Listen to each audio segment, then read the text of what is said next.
بحیثیت مخلوق ہونے کے مرد اور عورت میں کوئی فرق نہیں. ایسا نہیں ہے کہ مرد نماز پڑھے تو اسے زیادہ ثواب ملے گا، عورت نماز پڑھے تو اسے کم ثواب ملے گا. ایسا نہیں ہے کہ مرد روزہ رکھے تو اسے زیادہ ثواب ملے گا، عورت روزہ رکھے تو اسے کم ملے گا. نہیں، بندے ہونے کی حیثیت سے مرد اور عورت اللہ کے یہاں برابر ہے. اسی لیے بعض جگہوں پر اللہ نے بڑی تاکید کے ساتھ مردوں کا الگ سے ذکر کیا اور بندیوں کا، لڑکیوں کا، عورتوں کا الگ سے ذکر کیا.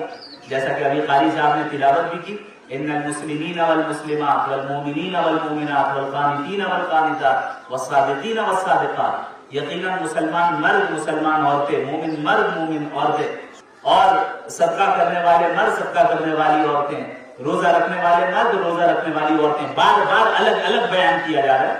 کیوں کیا جا رہا ہے؟ اس لیے تاکہ عورتیں یہ نہ سوچیں، یہ نہ سمجھیں کہ ہمارے ثواب میں کوئی کمی ہوگی، یا یہ کہ ہمیں جنت کا اعلیٰ مقام نہیں مل پائے گا. کتنی خواتین ایسی ہوں گی جو جنت میں کتنے بڑے کتنے عظیم الشان جو دنیا میں مرد سمجھے جاتے تھے ان سے آگے ہوں گی، ان کا مقام مرتبہ آگے ہوگا. آپ دیکھیں فرعون کی جو بیوی تھی حضرت آسیہ، انہوں نے کیا دعا کی؟ رب ابنی لی عندک بیتا فی الجنہ، یا اللہ اپنے قریب میرے لیے جنت میں گھر بنا، اپنے قریب. اب آپ دیکھیں فرعون مرد تھا نا، لیکن ایمان سے معروم تھا، وہ جہنمی ہوا. لیکن ان کی بیوی اللہ والی تھی، ایمان والی تھی، نیک اعمال کرنے والی تھی. ان کو کیا مقام ملا؟ اللہ کے قریب جنت میں گھر ملے گا انشاءاللہ. یہ مقام حاصل ہوا. تو بحیثیت بندہ ہونے کے، بحیثیت عبد ہونے کے، بحیثیت مخلوق ہونے کے، بحیثیت سرونٹ آف اللہ ہونے کے مرد اور عورت میں کوئی فرق نہیں. فرق کہاں ہے؟ فرق حقوق اور ذمہ داری میں. فرق حقوق اور ذمہ داری میں.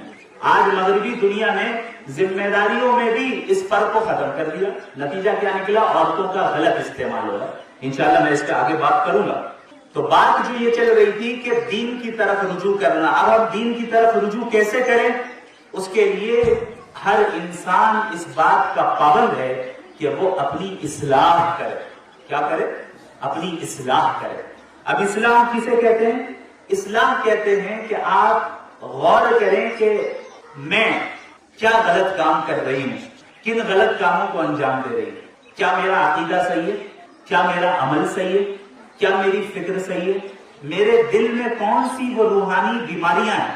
کیا میں حسد میں مبتلا ہوں؟ کیا میں بغض و عداوت میں مبتلا ہوں؟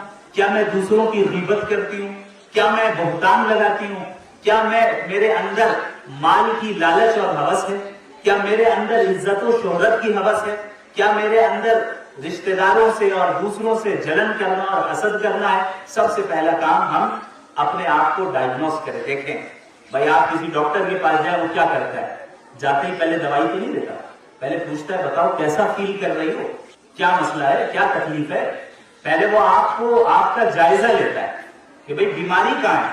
تو ہمیں اپنی اصلاح کے لیے سب سے پہلے اپنا جائزہ لینا ہے کہ بیماری ہے کہاں بیماری ہے. کہیں عمل میں کوتاہی تو نہیں ہو رہی، کہیں نماز میں کوتاہی تو نہیں ہو رہی، کہیں اخلاق تو نہیں بگڑے ہوئے، کہیں میں جھوٹ تو نہیں بولتی ہوں، کہیں میرے اندر تکبر تو نہیں ہے، کہیں میرے اندر بخل تو نہیں ہے. جائزہ لیجیے اپنا جائزہ، کن گناہوں میں مبتلا ہوں، یہ ہوا جائزہ. اب اس کے بعد ان برائیوں سے اپنے آپ کو آہستہ آہستہ آہستہ آہستہ دور کرنا، یہ ہے اس کا علاج. نیکیوں کو انجام دینا اور برائیوں سے اپنے آپ کو دور رکھنا. لہذا اصلاح یعنی اپنے آپ کو کریکٹ کرنا، اپنے آپ کو پیور کرنا، اپنے آپ کا تزکیہ کرنا، اپنے دل کو پاک و صاف کرنا، اپنے عمل کو پاک و صاف کرنا، یہ ہمارا کام ہے. اور یاد رکھیں یہ کوئی خود بخود کوئی چیز نہیں ہوتی جب تک انسان اپنے من سے اور اپنی چاہت سے اس چیز میں تبدیلی کرنا نہ چاہے. اللہ رب العالمین قرآن میں کیا فرماتے ہیں؟ ان اللہ لا یغیر ما بقوم حتی یغیروا ما بانفسہم. اللہ رب العالمین کسی بھی قوم کی حالت کو اس وقت تک نہیں بدلتا جب تک کہ کوئی قوم خود ہی اپنے اندر تبدیلی لانے کی کوشش نہ کرے. تو اپنے اندر تبدیلی لانے کی پہل ہمارے طرف سے ہوگی. اگر ہم صرف دعائیں کرتے رہے اور دعا کرواتے رہے، حضرت دعا کر دیجیے گا ہمارے لیے، دعا بنوا دیجیے، لوگ کل سے درخواست کر رہے ہیں، الحمدللہ کرنا چاہیے ایک دوسرے کے لیے دعاؤں میں کا اہتمام. لیکن ہمارے یہاں دعا ہی کو صرف دین سمجھ لیا گیا. اپنی زندگی میں عملی طور پہ کوئی تبدیلی لانے کے لیے تیار نہیں ہے. بس کوئی بزرگ عالم آ جائے بس دعا کر دیجیے گا، یاد رکھیں اسلام پریکٹیکل دین ہے، عملی دین ہے، یہ عمل کا مطالبہ کرتا ہے۔ دعائیں بھی اسی وقت مؤثر ہوں گی جب آپ خود عملی طور پہ اپنی طرف سے کوشش کریں گے۔ اگر کوشش ہی نہ کریں اور پھر کہتے رہے اللہ جو ہے دے دے گا، اللہ رزق دے دے گا، تو یہ اللہ کی سنت کے خلاف ہے۔ اللہ قادر تو پھر بھی ہے لیکن اللہ کی سنت کے خلاف۔ صحابہ کرام نے کتنی قربانیاں دی، کیا ضرورت تھی بھائی؟ اللہ کیا اس کا قادر نہیں تھا کہ بغیر قربانی دیے تمام جزیرۃ العرب والے لوگ مسلمان ہو جاتے، نہ نبی کو مکہ چھوڑنا پڑتا، نہ قربانیاں جھیلنی پڑتی؟ قادر تھے۔ لیکن یہ دنیا دارالاسباب ہے، یہ دنیا دارالامتحان ہے۔ یہاں ایک اللہ کی سنت رائج ہے اور وہ سنت یہ ہے کہ انسان عملی طور پہ کوشش کرے اور پھر نتیجہ اللہ کے حوالے کرے۔ لہٰذا اپنی اصلاح کی خود کوشش کرنا یہ ہماری ذمہ داری ہے، اور اصلاح میں ہمارے عقائد بھی داخل ہیں، ہمارے اعمال بھی داخل ہیں، ہمارے اخلاق بھی داخل ہیں۔ ان تینوں چیزوں کی اصلاح، اعمال، عقائد، اعمال، اخلاق، ظاہر باطن دونوں کی اصلاح کرنا، اپنے آپ کو درست کرنا۔ اور یاد رکھیں، یہاں میری مائیں ہیں، بہنیں ہیں، میں آپ سے بلا تکلف یہ کہنا چاہتا ہوں کہ اس وقت امت مسلمہ کی عورتوں کی اصلاح سب سے زیادہ اہم ہے۔ یہ مطلب نہیں کہ مردوں کی اصلاح نہیں ہونی چاہیے، وہ تو ہونی چاہیے۔ عورتوں کی اصلاح سب سے زیادہ ضروری ہے۔ کیوں؟ کیونکہ اس وقت باطل طاقتوں کی نظر میں جو ٹارگٹ ہے وہ مسلمان خواتین، مسلم عورتیں۔ کیوں؟ کیونکہ مسلمان عورتیں ہی دراصل مرد مجاہد کو بنانے والی ہوتی ہیں۔ یہ عورتوں کی تربیت کا نتیجہ ہے، عورتوں کی پرورش کا نتیجہ ہے کہ مرد تیار ہوتے ہیں۔ مردوں کو مرد بنانے والی کون ہے؟ وہ عورتیں۔ ماؤں کے گود میں اور ان کی تربیت میں پل کر صلاح الدین ایوبی بنے۔ ابو حنیفہ، مالک، شافعی، احمد بن حنبل، امام بخاری، مسلم، اب بڑے بڑے علماء اسلاف ہمارے گزرے۔ آپ ان کی زندگیوں کو پڑھیں اور دیکھیں گے کہ کیسے ان کی ماں کا، ان کی بہن کا رول اس میں داخل ہے۔ بہنوں کا رول، کسی میں بیویوں کا رول، کہیں ماؤں کا رول داخل ہے۔ ان کی تربیت کا نتیجہ نکلا کہ بخاری بنے، ائمہ مجتہدین بنے۔ کتنی قربانیاں ماؤں نے دی انہیں تیار کرنے کے لیے۔ تو باطل طاقتوں نے یہ حربہ اختیار کیا کہ عورتوں کو بگاڑ دو۔ جب مسلمانوں کی عورتیں بگڑ جائیں گی تو آئندہ کی نسل میں اللہ والے پیدا نہیں ہوں گے۔ آئندہ کی نسلوں میں حفاظ، علماء، دعات، مصلحین پیدا نہیں ہوں گے، اور یہ امت بکھر جائے گی، خراب ہو جائے گی۔ لہذا اس لیے اس بات کی سب سے زیادہ ضروری ہے، میری مائیں، بہنیں، آپ سے مؤدبانہ گزارش ہے کہ اس کی طرف متوجہ ہو جائیں کہ ہم کیسے اپنی اصلاح کریں، کیسے ہم اپنے آپ کو درست کریں۔ اور یاد رکھیں نبی کریم صلی اللہ علیہ وسلم نے فرمایا کہ تم میں سے ہر شخص ذمہ دار ہے، وَكُلُّكُمْ مَسْئُولٌ عَنْ رَعِيَّتِهِ، تم میں سے ہر شخص اپنی ذمہ داری کے متعلق اللہ کے یہاں جواب دہ ہوگا، اس سے سوال کیا جائے گا۔ ایک عورت ہے، ایک ماں ہے، اس ماں سے، اس کے بچوں کے تعلق سے قیامت کے دن سوال ہوگا کہ تم نے کیا تربیت کی، کیسے تم نے اسے تیار کیا، اس کے دل میں مال کی محبت داخل کی، دنیا کی محبت داخل کی، یا اللہ کی محبت تم نے داخل کی؟ تم نے اپنے شوہر کو دینی راستے میں کام کرنے کے لیے ترغیب دی کہ نہیں دی؟ اس میں تم معاون بنی یا نہیں بنی؟ تم نے کیا کنٹریبیوٹ کیا؟ تم نے کیا حصہ لیا اس دین کی ترقی کے لیے؟ تمہارا گھر کا نظام کیسا چلتا تھا؟ تم گھر کے نظام کو درست طریقے سے سنبھالتی تھی یا نہیں سنبھالتی تھی؟ یہ وہ سارے سوالات ہیں جو ایک عورت سے قیامت کے دن پوچھے جائیں گے، چونکہ عورت اپنے گھر کے نظام کو سنبھالنے کی ذمہ دار ہے، اپنے بچوں کی تربیت اور پرورش کی ذمہ دار ہے۔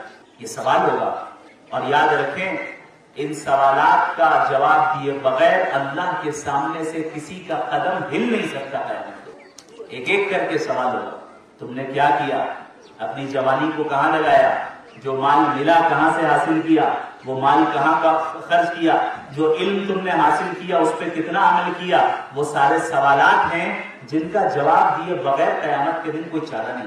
تو کیا ہم اور آپ ان سوالات کا جواب دینے کے لیے صحیح معنی میں تیار ہیں؟ ہر ایک انسان اپنے آپ سے پوچھے، کیا ہمارے اعمال، اخلاق ایسے ہیں کہ ہم ان تمام چیزوں کو صحیح طریقے سے جواب دے سکیں اللہ کے سامنے؟ لہذا خواتین جو ہماری مائیں ہیں، بہنیں ہیں، ان کے ہاتھ میں پوری جنریشن ہے، ایک نئی جنریشن، ایک نئی نسل جو اللہ والی نسل ہو یا دنیا والی نسل ہو، یہ پورا معیار اس کا مدار اس پر ہے کہ آپ کیسی تربیت کر رہے ہیں. تو آپ کا بہت بڑا حصہ ہے, آپ کا بہت بڑا رول ہے. اگرچہ دنیا والوں نے یہ پڑھا دیا کہ مسلمان خواتین تو بڑی بیکورڈ ہیں, انہیں حجاب میں رکھا جاتا ہے, غلام ہیں, آزاد نہیں ہیں, ان کا تو کوئی حصہ ہی نہیں ہے. سب جھوٹ ہے, پروپیگنڈا ہے. یہ میڈیا اور سوشل میڈیا کے ذریعے آپ کو اسلام سے بدزن کرنے کا طریقہ ہے. ورنہ اسلام نے تو آپ کے ساتھ شہزادیوں والا معاملہ کیا ہے, آپ کے حوالے پوری نسل کو کیا ہے کہ اتنا بڑا کام اللہ نے آپ کے سپرد کیا کہ پوری جنریشن کو آپ کو تیار کرنا ہے. لہذا اس بات کا عزم کر لیں ابھی اور اسی مجلس میں کہ ہم اور آپ آج سے, ابھی سے, اسی وقت سے اپنی اصلاح کریں گے. اب اصلاح کا طریقہ کیا ہوگا؟ چند چیزیں ہیں جن کو ہمیں آج سے ہی اپنے ڈیلی شیڈیول میں داخل کر لینا ہے. روز مرہ کے جو نظام الاوقات ہمارا ہے اس میں داخل کرنا ہے. سب سے پہلی اور اہم چیز, اپنا اور قرآن کریم کا ایک رابطہ قائم کریں. اپنا رابطہ قرآن کریم کے ساتھ مضبوط کریں. یاد رکھیں ہمارے یہاں ہر قسم کی یہ کتابیں پڑھی جا رہی ہیں, جو سب سے زیادہ کتاب چھوڑی گئی ہے وہ قرآن.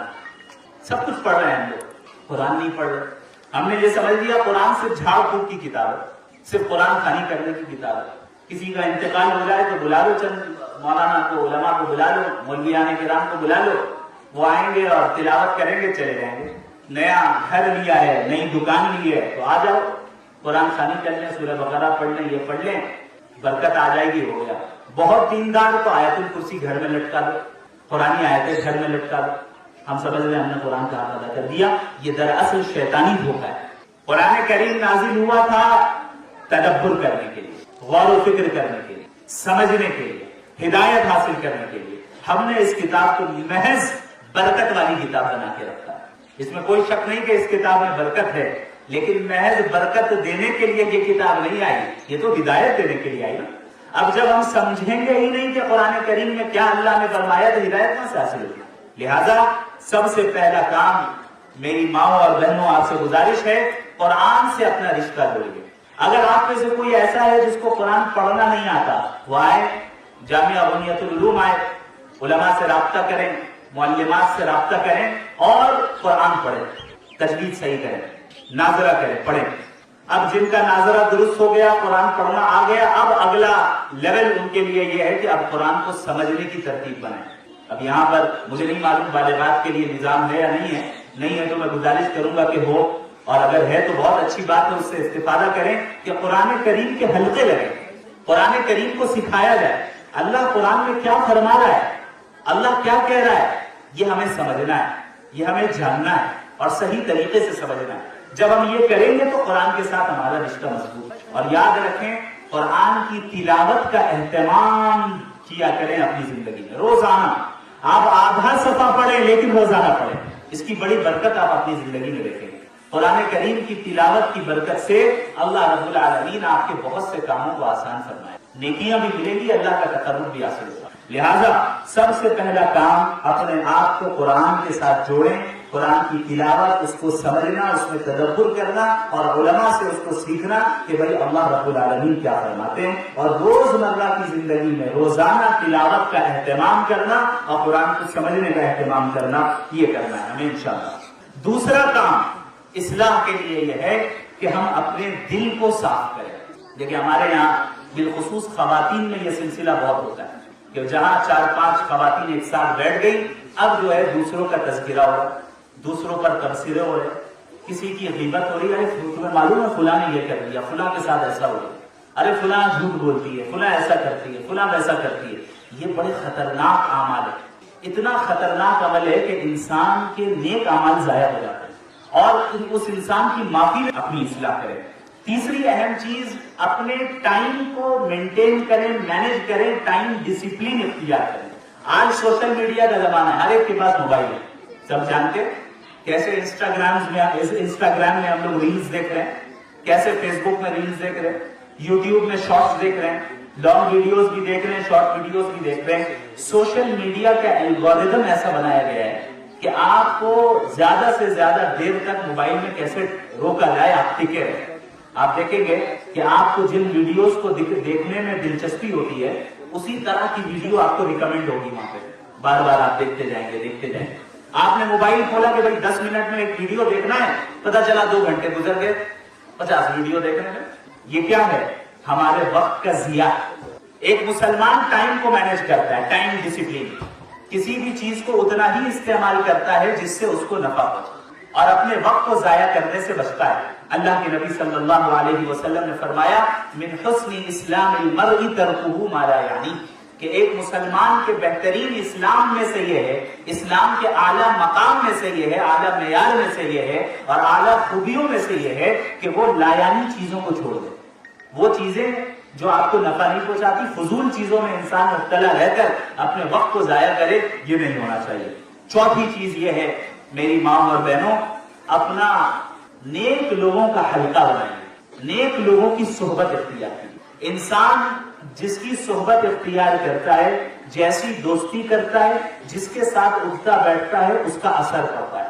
اگر آپ نے ایسے لوگوں کے ساتھ دوستی کی اور ان کے ساتھ اٹھنا بیٹھنا آپ کا ہوا جو صرف دنیا داری میں مبتلا ہے، اللہ کو یاد ہی نہیں کرتے، غیبت میں مبتلا ہے اور پھر برائیوں میں مبتلا ہے، تو کیا ہوگا؟ وہ برائی ہمارے اندر بھی داخل ہوگی. اگر ہم نے اپنے آپ کو نیک لوگوں کے ارد گرد کر دیا، جو نماز پڑھنے والیاں ہیں، اللہ کو یاد کرنے والیاں ہیں، اگر ہم نے ان کے ساتھ اٹھنا بیٹھنا کیا، جن کے دلوں میں بیماریاں نہیں ہیں، اخلاص ہے، اللہ کی محبت ہے، تو کیا ہوگا؟ اس کا فائدہ بھی ہمیں پہنچے.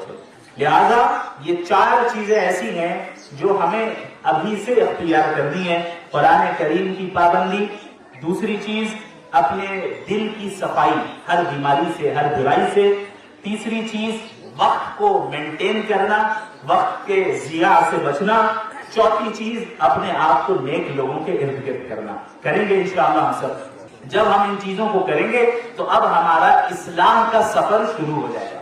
آہستہ آہستہ ہم اپنے نفس کی اصلاح کرنے والے بن جائیں گے. لہذا شریعت اسلامیہ نے جو رول عورتوں کو دیا ہے اس کو اچھے طریقے سے سمجھیں. آپ کا کام ہے کہ ایک مضبوط امت تیار کرنا. اب ایک ماں ہے، وہ ایک مرد کے لیے، اپنی اولاد کے لیے، چاہے لڑکا ہو یا لڑکی ہو، پہلا مدرسہ ہے. پہلا مدرسہ ماں کا گود ہے، ماں کی گود ہے پہلا مدرسہ. اب آپ اس چھوٹے بچے کے ذہن میں جو باتیں ڈال رہے ہیں، جو اخلاق سکھا رہے ہیں، جو چیزیں آپ بتا رہی ہیں، وہ اس کی شخصیت اور پرسنالٹی ویسی بنتی چلی رہی ہے. لہذا ماں کا بڑا گہرا رول ہے، بہت گہرا رول ہے کہ کس طریقے سے ہمیں جنریشن کو تیار کرنا ہے. ایک بیوی ہے تو اس کا بھی بڑا رول ہے کہ وہ کس طریقے سے اپنے شوہر کا تعاون کرے، اس کی اطاعت و فرما برداری کرے دین کے معاملے میں، دنیا کے معاملے میں بھی، لیکن جب تک کوئی ناجائز چیز کا حکم نہ دے. کس طریقے سے آپ اپنے شوہر کی معاون بنے کہ آپ ایک دیندار گھر کو بنا سکیں، ایک دیندار ماحول کو کریٹ کر سکیں، آپ ایک دیندار انوائرمنٹ اپنے گھر کا بنا سکیں، ایک پرسکون ماحول بنا سکے. چونکہ سکون اور اطمینان والی زندگی تو دین والی زندگی میں بھی ہے. ہم یہ سمجھتے ہیں کہ بھائی مال و دولت آ جائے گی، ہم بڑی پرسکون زندگی گزاریں گے. دھوکہ ہے. بڑے بڑے مالدار لوگ ڈپریشن کی دوائی کھا کے سو رہے ہیں، بڑے بڑے مالدار لوگوں کی طلاقیں ہو رہی ہیں، بڑے بڑے عہدے والے منصب والے لوگوں کو چین نہیں ہے، سکون نہیں ہے. چونکہ چین، سکون، اطمینان، راحت، دلی اطمینان، یاد رکھیں میری ماں و بہنوں، یہ مال سے حاصل نہیں ہوتی، یہ تو محض دین پر عمل کرنے کے نتیجے میں حاصل ہوتی. لہذا اگر ہم نے دیندار گھرانہ تیار کر لیا تو اس کا ہمیں دنیاوی فائدہ بھی ہوگا اور اخروی فائدہ بھی ہوگا. اور کبھی بھی مغربی دنیا کے دھوکے میں مبتلا نہ ہوئیے گا. آج پوری دنیا کا زور اس پر ہے کہ کس طریقے سے مسلمان عورتوں کو دین کا باغی بنایا جائے، اور اسی لیے نعرے لگائے جا رہے ہیں جھوٹے فریڈم کے، جھوٹی آزادی کے، کہ بھائی آپ حجاب میں آپ غلام ہیں، آپ حجاب اتاریں گی آپ آزاد ہیں، آپ اپنے شوہر کی اطاعت کر کے گھر کا کام کر رہی ہیں، یہ غلامی ہے، جب آپ باہر نکل کے جاب کریں گی یہ آزادی ہے. آپ اگر کچھ کرنا چاہتی ہیں اور مذہب رکاوٹ